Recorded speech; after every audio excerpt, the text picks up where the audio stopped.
Everybody, Brian Good here with the latest edition of Storm Talk. I'm going to start this blog, although the SBC stuff is likely going to update as I'm talking, so hopefully it'll kick in right at the point when I get to the map. I don't suspect a lot of change, but at least wanted to mention that in case you watch this video and like, wait a minute, things have changed a little bit. That's the reason why. So, first off, let's cover today.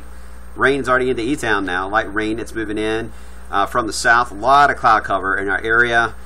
So here's the question mark then, because with the rain moving in, there's already the discussion here, of course, about thunderstorms this afternoon. How unstable can we really get? Well, there are some sun breaks trying to get through these clouds in southern areas of Tennessee. Now, a lot of that is going to stay just east of 65, it looks like, but close, real close to I-65 as this wave moves north. But is that enough to allow for destabilization, as we call it? Here's the radar. This first batch of rain that's produced a few warnings is now moving into eastern Kentucky, into the mountains here of Tennessee.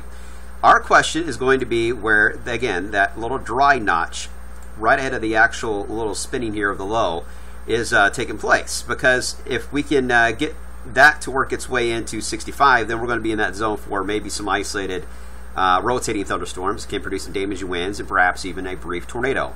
Can't be ruled out. It will depend on how far east this thing will track, because the low itself is going to be working itself into Indiana eventually and then into Ohio. So it's not like it's marching due east. That would be an easier question for us to answer, that it would be areas well east would have to worry about this. But it's the fact that the low itself is moving more north than east, then that begs the question, how is this section going to play out for us this afternoon? And when you look at the image, yeah, I mean 65, 75 to the mountains of East Kentucky, that looks to be a reasonable zone. But this is what we call a conditional threat for severe weather. In other words, we could see the potential, but the reality of it can be very different with some of the short-range model data, even that we can even look at now. We need to see how unstable we'll get. This is a nowcasting event. It's the best way I can word it. We'll see how it plays out. All right, here is the most recent that I have on here, the outlook from the Storm Prediction Center. I got a feeling, based on what I'm looking at, they may add a little more of a slant to this in the next update. It's a little more like this. There could be... I wouldn't be surprised if we see either the margin will be shaped more that way or the slight risk be at least a little more at an angle. We'll see how that plays out later on today. But I still think overall we're looking at 65 in east is any zone of a conditional threat, and a little more likely 75 in east. The tornado threat is there, though, as I mentioned, because you've got a southeast component to this. Anytime you get a southeast wind at the surface, you have to be at least concerned for rotating storms. You're going against the grind, if you will, on the wind flow, and so it's there's certainly some directional shear to monitor. But the instability, if you don't have the instability, then it's just wasted. It's directional shear, and that's it. It's not a big deal, no problems. But if you get instability thrown into this, then you get into severe weather warnings that can be issued and so forth. So that's why it's conditional. All right, so damaging wind potential is there as well, but hail threat so far doesn't look to be that big a deal. Here's one of the high-res models. It shows the first batch of thunderstorms now in eastern Tennessee, moving into eastern Kentucky and Tennessee. And then that little core right in there near Nashville that we're monitoring is trying to rotate that in right into Louisville, really, around supper time this afternoon. It's going to be close, but we'll see. Some of the other models take a little more to the east, but in general, I can't argue with the 65 in east alignment here. But it's worth watching, especially going against the grind here with that southeast component. It's just the instability that's kind of just in the back of our minds, like, is that going to happen or not? Here's the shear. Again, 40 is usually the benchmark I'll look at. You can see the shear is there for this afternoon, building into our neck of the woods for at least a reasonable threat. When you look at the instability parameters, again, the western edge of that is so iffy. I mean, look how wiggly it is. It's just so like, maybe, but a little more likely east.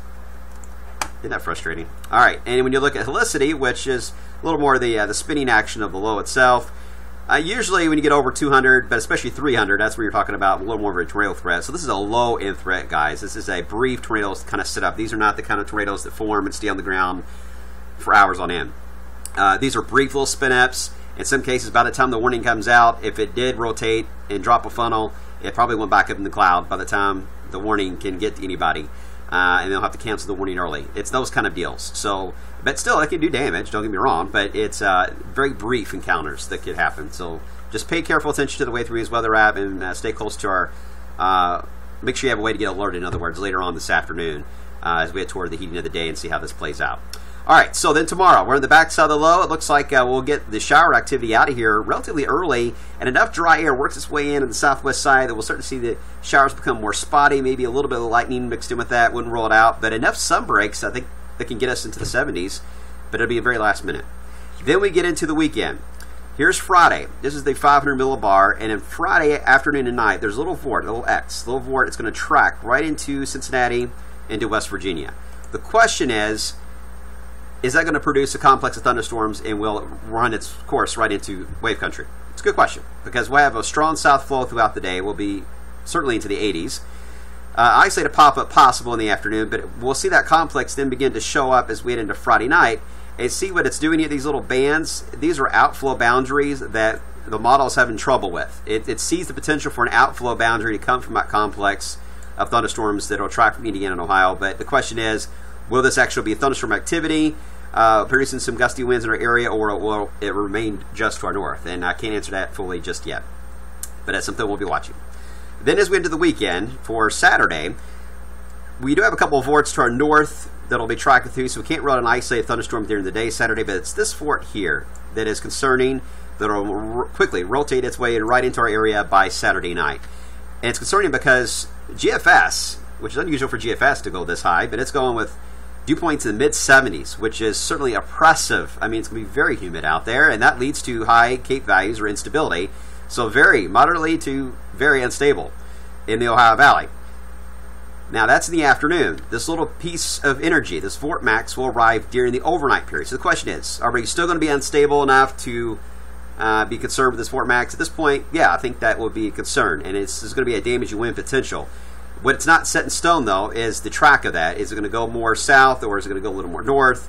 That will pretty much determine the shape that this complex of thunderstorms is going to have late Saturday night and early on Sunday. But we still to be in the zone on almost every model, so it's certainly worth watching, and we'll see how it plays out. So overall, the rain chance Friday night, we'll watch and see to our north and see if that drops down. Saturday spotty during the day, but ramps up to 60, maybe higher percentage for Saturday night.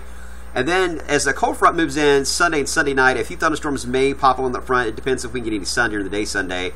But at this point, Memorial Day, if we get that dry in here on time, as the way it appears, Monday, Memorial Day, will look beautiful. Blue sky, around 80 for a high. Not a bad way to end the holiday weekend. A lot to monitor here, guys, so make sure to stay close to the forecast changes.